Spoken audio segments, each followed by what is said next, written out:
Money has a way of making people show their true colors. I learned that lesson the hard way at my family dinner last night when my mother looked me straight in the eye and said, "Your value was always what you gave. Without that, well, we all have to be realistic. I'm Deborah. And until yesterday, I thought I was living the American dream. Financial consultant, corner office, the kind of success story immigrant parents love to brag about at community gatherings. What I didn't realize was that I'd become nothing more than an ATM with a pulse to the people I loved most. Another round of drinks, my brother Zachariah called out, waving his empty glass.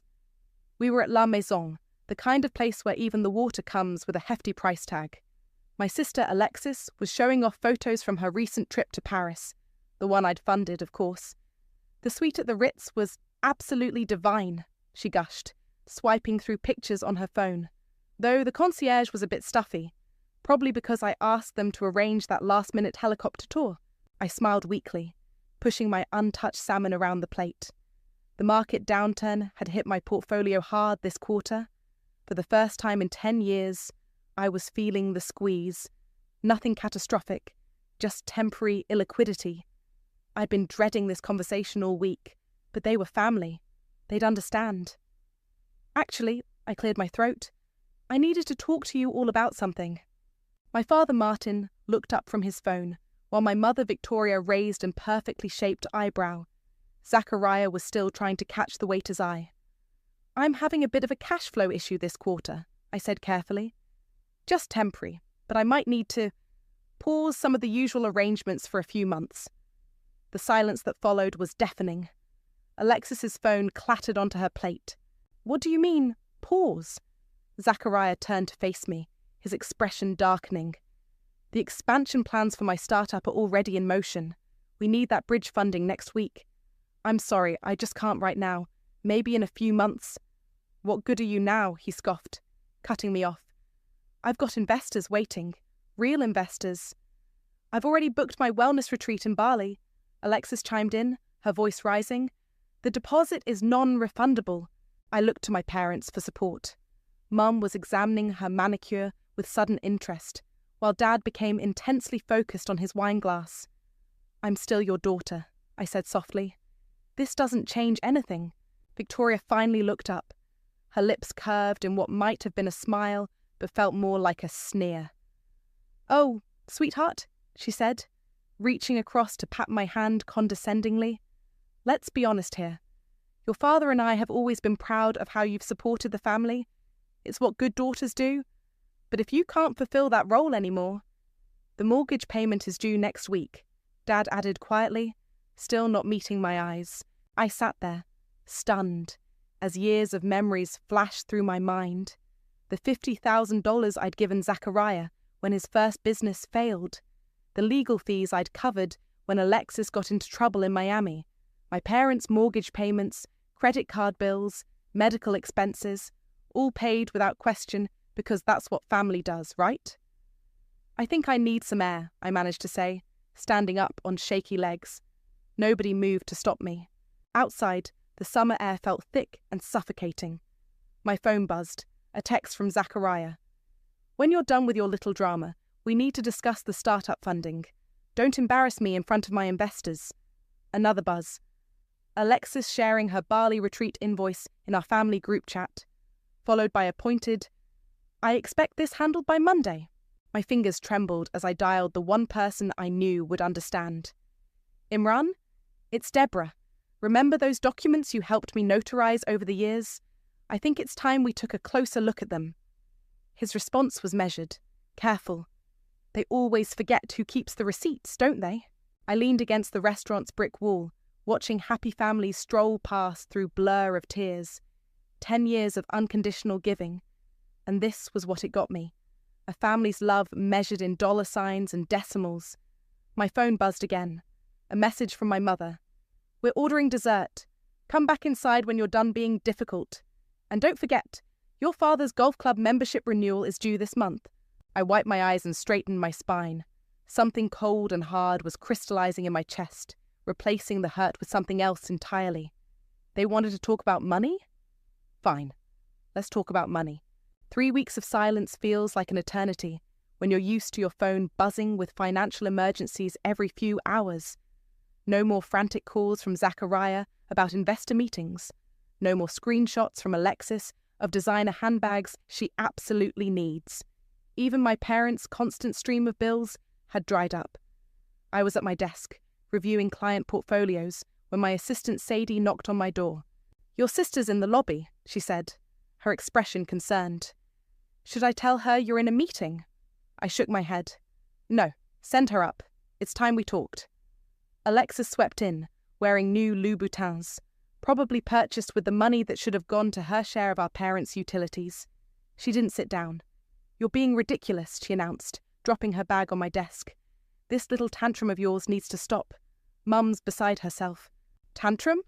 I kept my voice level. "Is that what we're calling financial responsibility now?" "Oh, please!" Alexis rolled her eyes. "You've always been so dramatic about money, like it actually means something. We're family." "Exactly. We're family. Which is why I thought you'd understand when I needed a brief pause." "God, are you still on about that?" She started pacing. "Look, I had to cancel Bali because of you. Do you know how embarrassing that was? My Instagram followers were expecting content." I couldn't help but laugh. "Your Instagram followers? Right. What about the $175,000 you owe me? The money you promised to pay back eventually?" She stopped pacing. "That was different. I needed those things." "Different how?" "Because you're—" She gestured vaguely at my office. "You. This is what you do. You take care of us. It's your role." My phone buzzed. A group text from Zachariah. "Big opportunity. Need everyone on board. Family meeting tomorrow night. Connor has amazing expansion plans.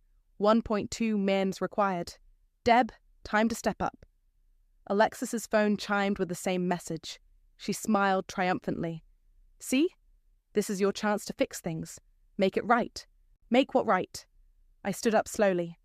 The fact that I had one bad quarter after a decade of supporting everyone.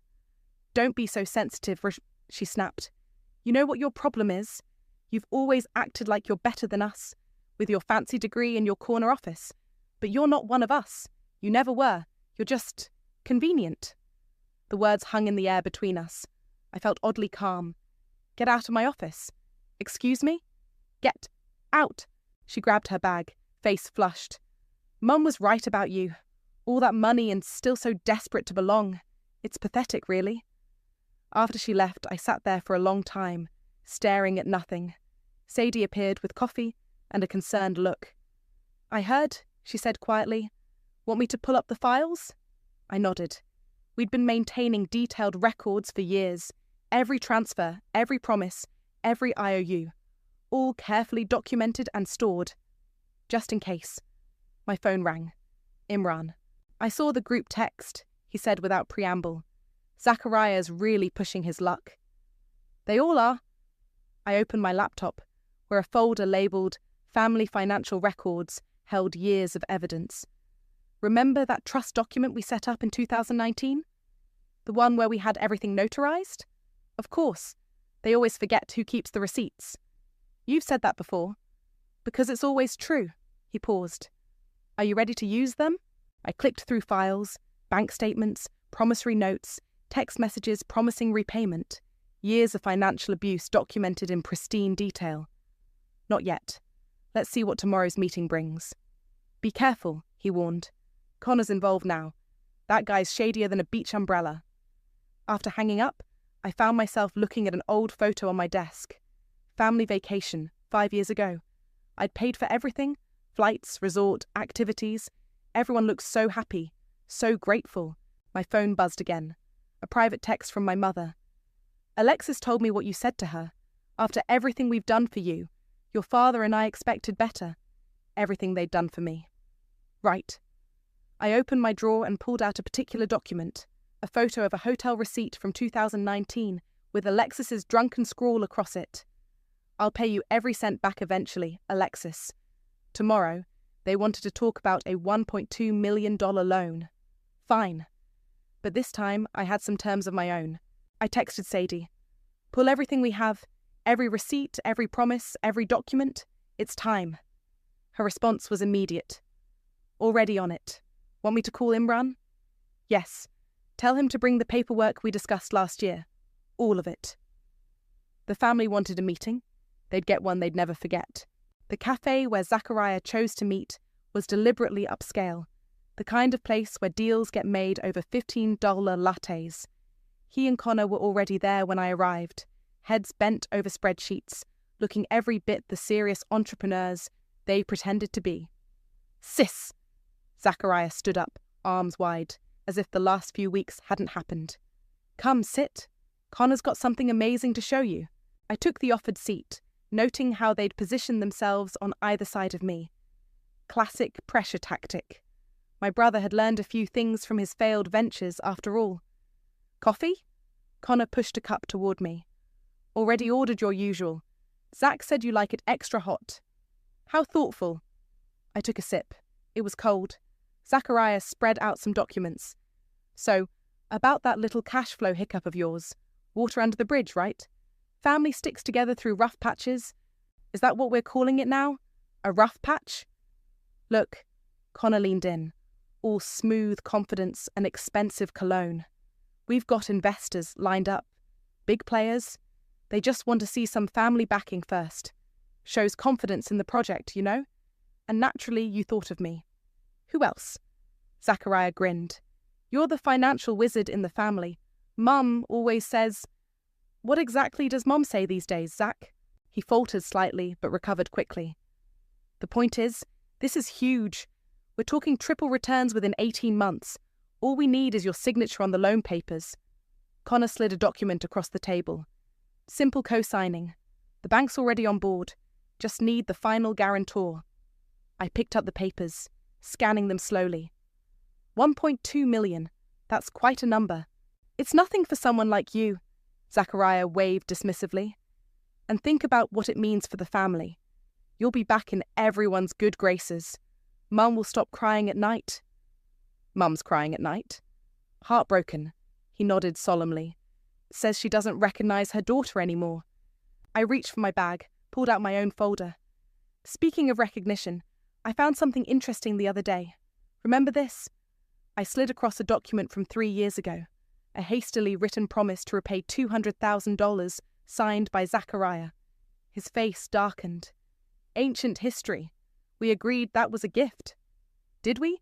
Because I have the recording of our call where you specifically said, and I quote, I'll pay back every penny, I swear on Mum's life. Connor shifted uncomfortably. Look, Ms. Deborah, the past is... I'm not finished. I cut him off, pulling out more papers. Here's the trust agreement from 2020, the notarized loan document from 2021.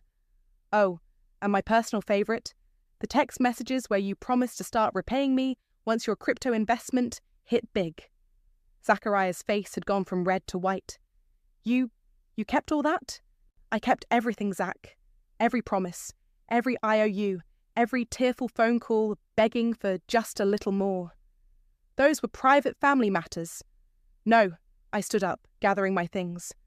Those were business transactions, and now it's time to collect. You wouldn't dare, he hissed. We're blood. Funny how that only matters when you need money. I turned to leave, then paused. Oh, and Connor? I had my team look into your previous ventures. Interesting pattern of bankruptcies you've got there. The SEC might find it fascinating. You're making a mistake, Zachariah called after me. The family won't forgive this. I stopped at the door. Forgive what? I'm just being a good businesswoman. Isn't that what you all wanted? Back at my office, Sadie was waiting with Imran. They'd been reviewing the final documentation all morning. How'd it go? Imran asked, though his smile suggested he already knew. About as expected. Is everything ready for tomorrow? He nodded, patting a thick folder. All the paperwork's prepared. Though I have to ask, are you sure about this? Once we start, there's no going back. My phone buzzed. A message from Alexis. How dare you threaten Zach? Mum's having a panic attack because of you. Another buzz. Dad this time. Your mother's beside herself. Is this how we raised you? Final buzz. Zachariah. You think you've got proof? Good luck proving anything in court, sis. Hope you're ready for war. I showed the messages to Imran, who simply raised an eyebrow. Send out the dinner invitations, I told Sadie. Tomorrow night? My house? Tell them I've made my decision about the loan.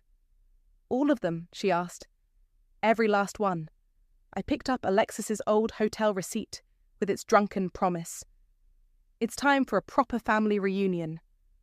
And the envelopes? Imran gestured to the stack we'd prepared. I smiled.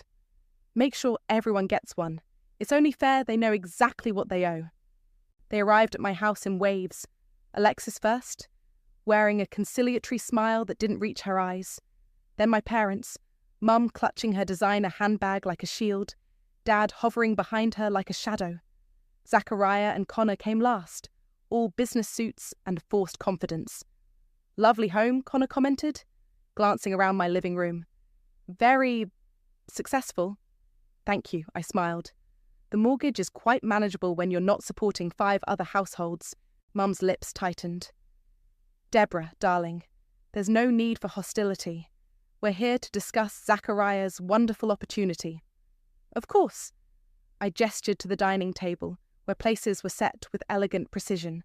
At each spot lay a crisp, white envelope. Please, everyone take your seats.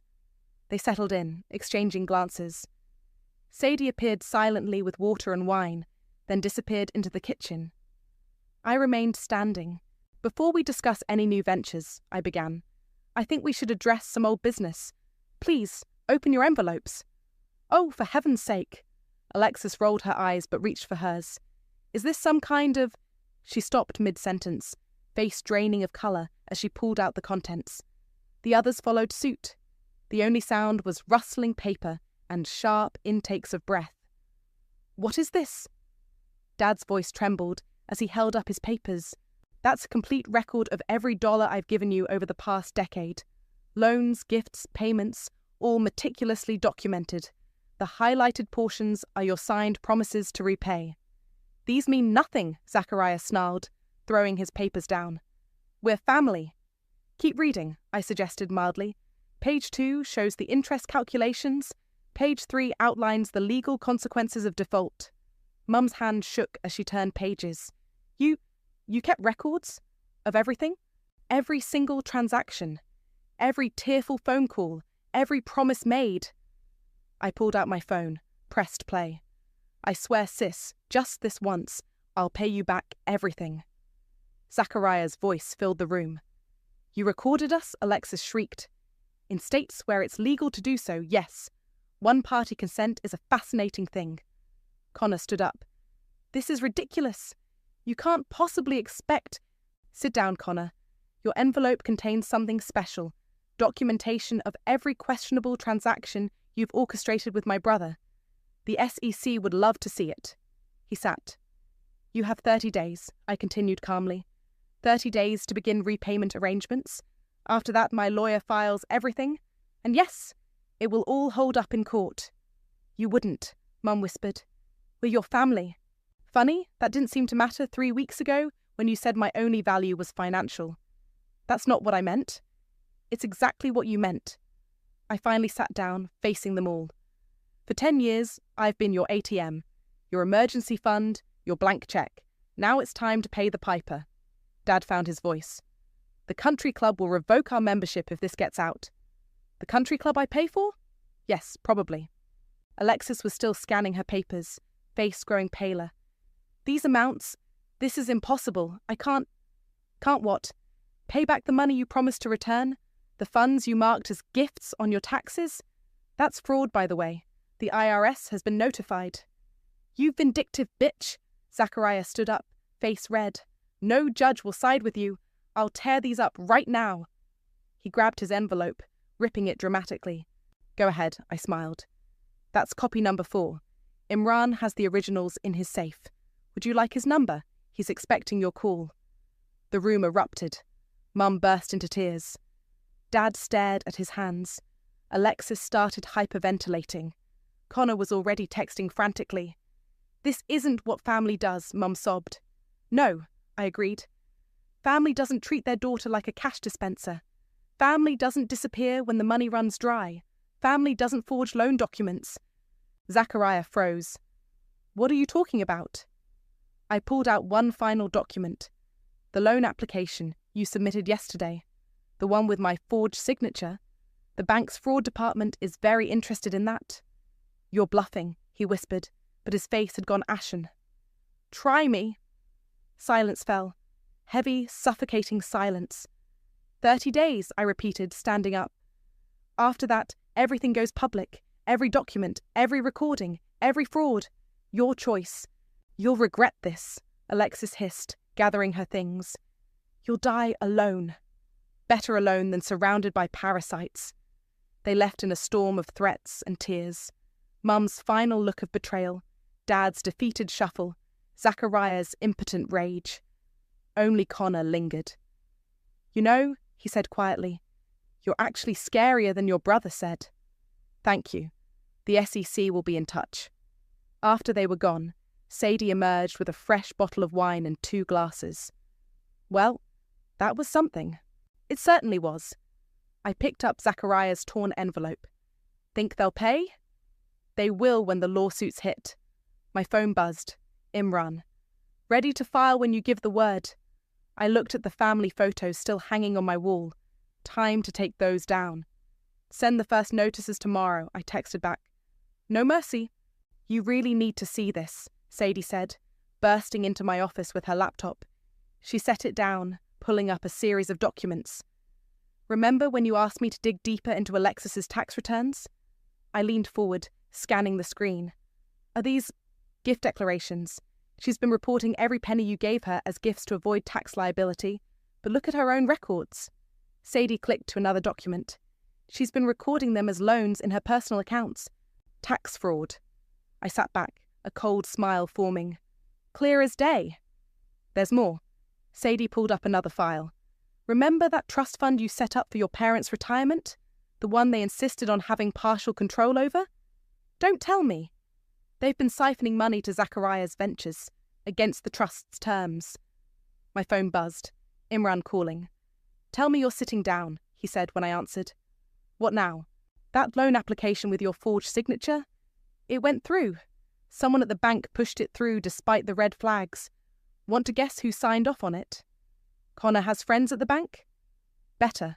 Zachariah's college roommate is a loan officer. They backdated everything to make it look legitimate.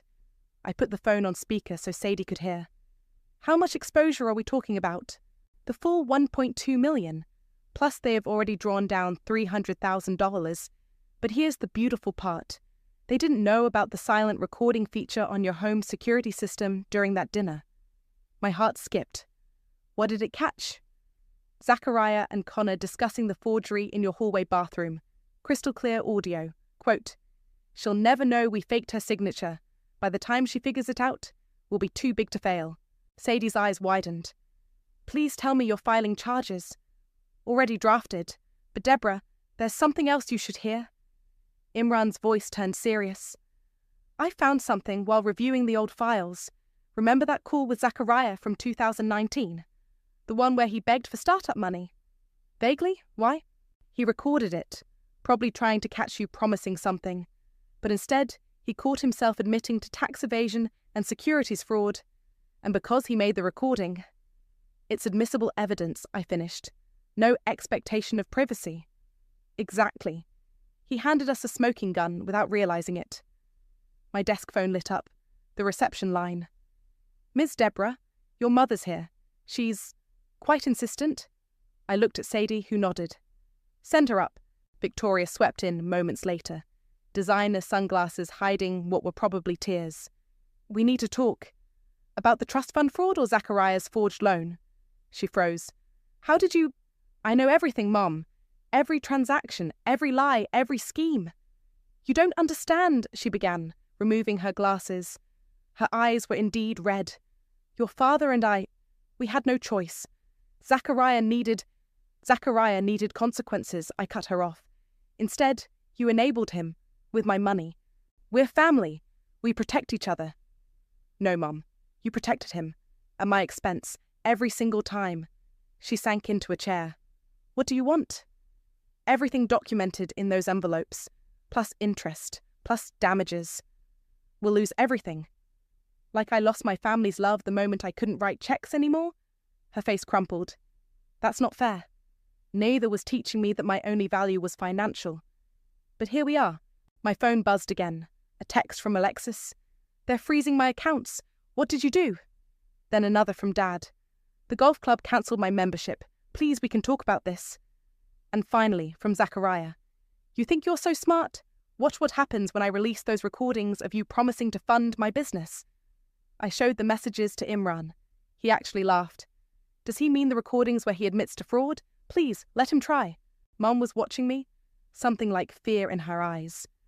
You were never supposed to fight back, she whispered. We never thought you had it in you. That was your first mistake. I stood up. You have 27 days left before everything goes public. I suggest you start liquidating assets. Your father will never forgive you. Dad hasn't had an original thought since 1985. He'll do whatever you tell him to. She stood shakily, dignity in tatters. Is this what you wanted? To destroy your family? No, Mum. This is what you wanted. You just didn't expect to pay for it. After she left, Sadie brought me fresh coffee. You okay? I looked at the family photo I'd finally taken down from my wall. You know what's funny? For years I thought keeping records was my way of proving I was worthy of their love. Turns out it was my subconscious preparing for war. Speaking of war, Imran's voice came through the speaker. Should I file those IRS reports now? I touched the photo one last time before dropping it in the trash. File everything. The dominoes fell faster than anyone expected.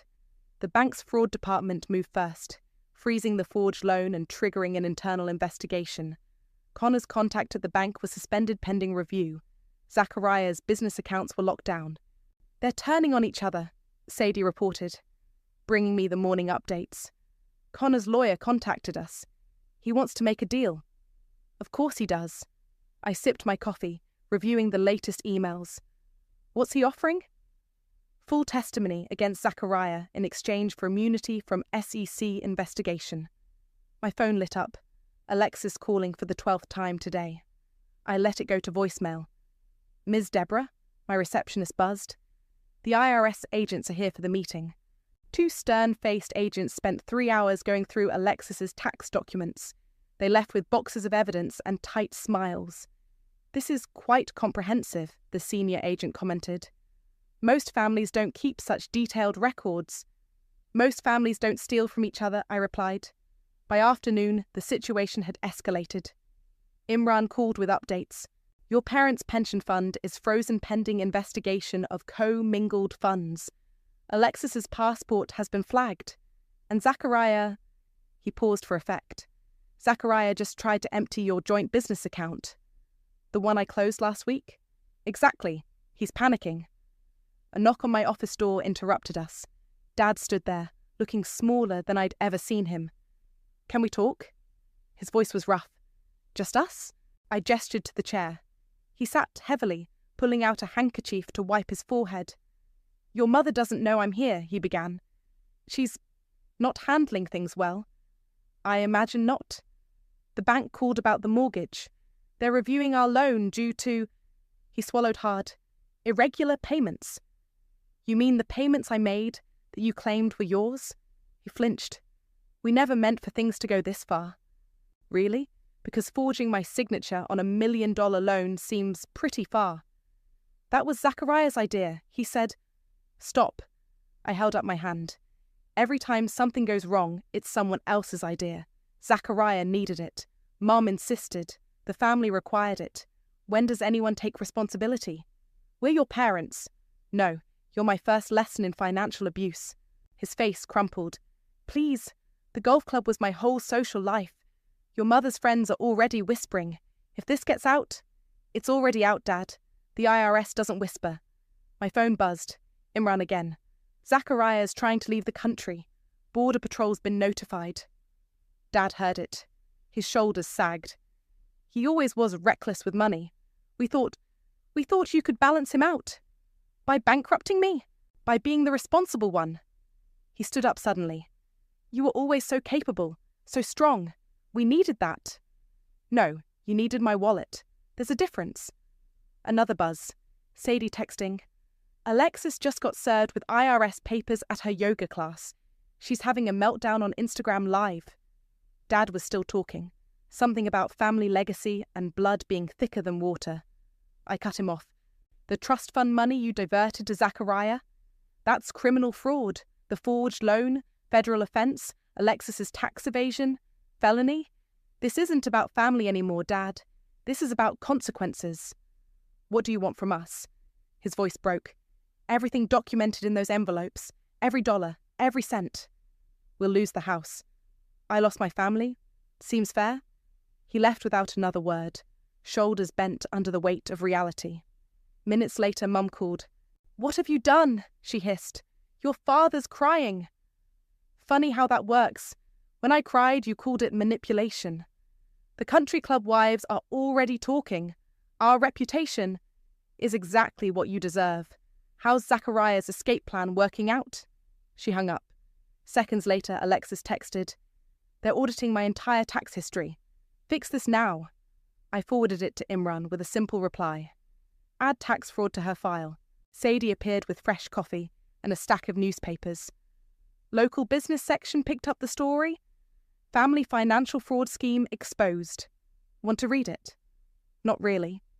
I stared out my office window at the city below. Any word from Connor? His lawyer delivered a full confession an hour ago, threw Zachariah completely under the bus. My phone buzzed one final time. A text from my mother. "You were never supposed to fight back. We never thought you had it in you." I showed it to Sadie, who snorted. They still think this is about fighting back. It's not? No, she smiled grimly. This is about justice, and justice doesn't need anyone's permission. I nodded, turning back to the window. Somewhere out there, my family was finally learning the true cost of their actions, and for the first time in years, I felt nothing but relief. The courthouse hallway buzzed with tension. My family sat on one side, their lawyers hovering nervously. Alexis kept dabbing at her mascara-streaked face, while Mum stared straight ahead, her designer outfit a size too loose now. Dad seemed to have aged a decade. Zachariah, released on bail after his failed escape attempt, couldn't meet anyone's eyes. Imran touched my arm. "Ready?" I smoothed my blazer. Born ready. The bailiff called us in. Judge Martinez had already reviewed the evidence, all 15 volumes of it. She peered at us over her reading glasses as we settled into our seats. "Before we begin," she said, "I want to be clear about something. In 20 years on the bench, I've seen every kind of financial fraud imaginable. But this," she held up a document, "this is something special." Zachariah's lawyer stepped forward. "Your Honor, we maintain that these were family arrangements, informal in nature." "Informal?" The judge cut him off. "A forged signature on a $1.2 million loan application is informal? Tax fraud is informal? Trust fund embezzlement is informal?" Mum made a small choking sound. "Let's start with the recordings," Judge Martinez continued, pressing play on a device. Zachariah's voice filled the courtroom. "Just forge her signature. She'll never check. She's too busy playing the perfect daughter." Connor's voice. "What if she finds out?" "She won't. And if she does, what's she gonna do? We're family." I watched Zachariah sink lower in his seat as his lawyer winced. Next came Alexis's tax documents. The judge methodically outlined years of deliberate fraud, while my sister's expensive lawyer tried to argue it was all a misunderstanding. A misunderstanding? Judge Martinez raised an eyebrow. She declared these as gifts to avoid taxes, while simultaneously documenting them as loans in her private records. That's not a misunderstanding, counselor. That's premeditation. My parents' trust fund violations came next. Mom finally broke her silence. "We only borrowed from it," she burst out. "We were going to put it back." "Mrs. Sims," the judge's voice could have frozen fire, "you diverted retirement funds into unauthorized business ventures. That's embezzlement." The morning dragged on. Each piece of evidence was dissected. Each defense was dismantled. My family's lawyers looked increasingly desperate. Finally, Judge Martinez sat back. "I've heard enough. This court finds in favor of the plaintiff on all counts." The ruling was comprehensive. Zachariah faced criminal charges for the loan fraud. Alexis had to repay all back taxes plus penalties. My parents were ordered to repay every diverted dollar with interest. All assets were to be frozen until full restitution was made. "But we'll lose everything," Mum wailed. "Perhaps you should have thought of that before stealing from your daughter," the judge replied coldly. As we filed out, Alexis tried to approach me. "Debbie, please, my Instagram influencer career will be ruined. Should have thought about that before committing tax fraud." Zachariah's lawyer chased after Imran, trying to negotiate. "We can work something out." "Your client attempted to flee the country," Imran replied. "The only thing we're working out is his plea deal." In the courthouse lobby, Dad made one last attempt. "We're still your parents." "No." I finally turned to face them all. "Your defendants who happened to raise me. There's a difference." Mum stepped forward, tears streaming down her face. "How can you be so cold? After everything we've done for you." "Everything you've done to me," I corrected. "And this isn't cold. This is consequences." Outside, reporters waited with cameras. My family slunk out the back entrance while their lawyers made statements about appealing the decision. Sadie met me at the bottom of the courthouse steps with a coffee. "How do you feel?" Before I could answer, my phone rang. An international number. "Ms. Deborah, this is Marcus from Goldman Sachs. We've been following your case with interest. Would you be interested in consulting for our family wealth management division? We could use someone with your attention to detail." I caught Imran's eye. He nodded slightly. "I'm actually open for business again," I replied. "Let's talk." As we walked to the car, Sadie checked her phone. "Alexis's Instagram followers are dropping by the thousands. Zachariah's startup investors are pulling out. And your parents' country club just revoked their membership." "Karma's not just a concept," Imran commented. "It's a bookkeeper with excellent records." My phone buzzed one last time. A text from Mum. "We never thought you'd go this far." I showed it to Imran, who smiled. "They never thought you'd stand up for yourself at all. That was their biggest mistake." The car pulled away from the courthouse, leaving behind the ruins of what used to be called family. Ahead lay something better: freedom, justice, and the sweet satisfaction of perfectly balanced books. "Where to?" Sadie asked. "Goldman Sachs," I replied. Time to turn this mess into a message. The morning sun streamed through my home office windows as I reviewed the latest headlines over coffee. Financial consultant revolutionizes family wealth management. The Goldman Sachs position had evolved into something bigger, a complete overhaul of how families handle shared finances. My phone buzzed. Sadie was early today. "Turn on Channel 7, she said, without preamble. "Zachariah's sentencing." I flipped on the TV just in time to see my brother being led into court. The reporter's voice was crisp. "Former entrepreneur faces 3 to 5 years for financial fraud." Another buzz. Imran this time. "Have you seen the mail yet?" "Just getting to it." I sorted through the stack on my desk. Court notices, business proposals, and... oh, the foreclosure notices? Yes. 3 identical envelopes. My parents' house, Alexis's condo, Zachariah's startup office. "They're still trying to negotiate," Imran continued. "Your mother's lawyer called again. They're offering partial payment if you'll drop the criminal charges." "Not happening." That's what I told them. A knock at my door interrupted us. Sadie entered, carrying newspapers and a strange expression. "What is it?" "Your father's outside, alone." I considered this. "Send him in."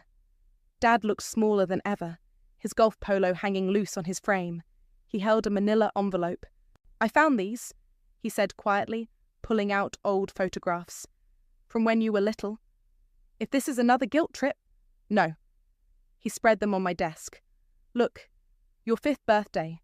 You set up a pretend bank in the backyard, gave everyone little checkbooks made of construction paper." I remembered. I'd even charged interest on my teddy bear's accounts. "You were always good with money," he continued.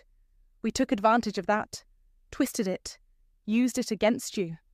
"Dad, let me finish." His hands trembled. "Your mother still doesn't understand. She's talking about appeal lawyers she can't afford." Alexis is trying to monetize her cancellation story on social media. Zachariah, he shook his head, but I understand now. My phone buzzed again. The Goldman Sachs team with updates on our new family financial literacy program. I ignored it. What do you understand? That we taught you the wrong lessons about love, made it transactional, conditional. He pulled out one final photo, me at my college graduation, beaming with pride. We should have been proud of who you were, not what you could give us.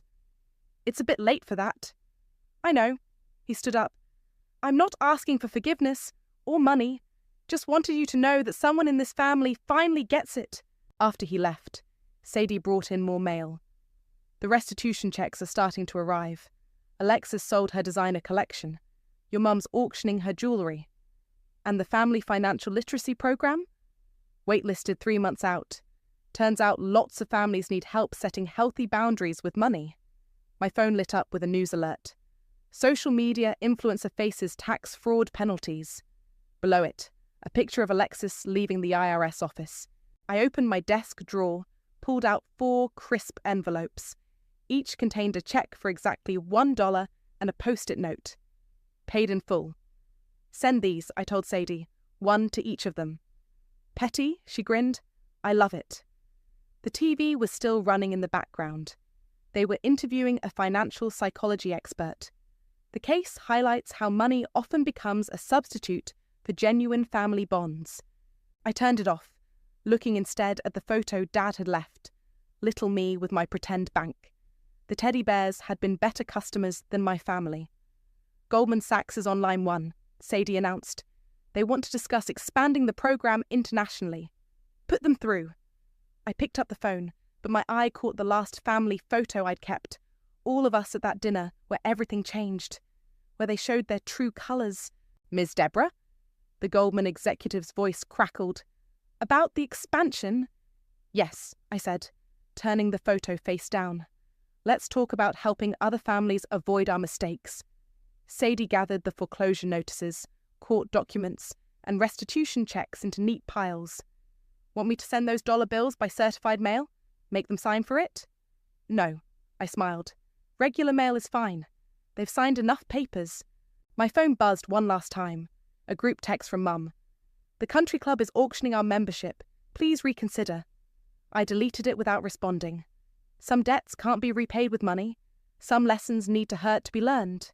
And some families need to be dismantled to be understood. Ready for the Goldman call? Sadie asked. Ready. I straightened my papers. Let's help other families learn what mine never could, that love and money should never share an account,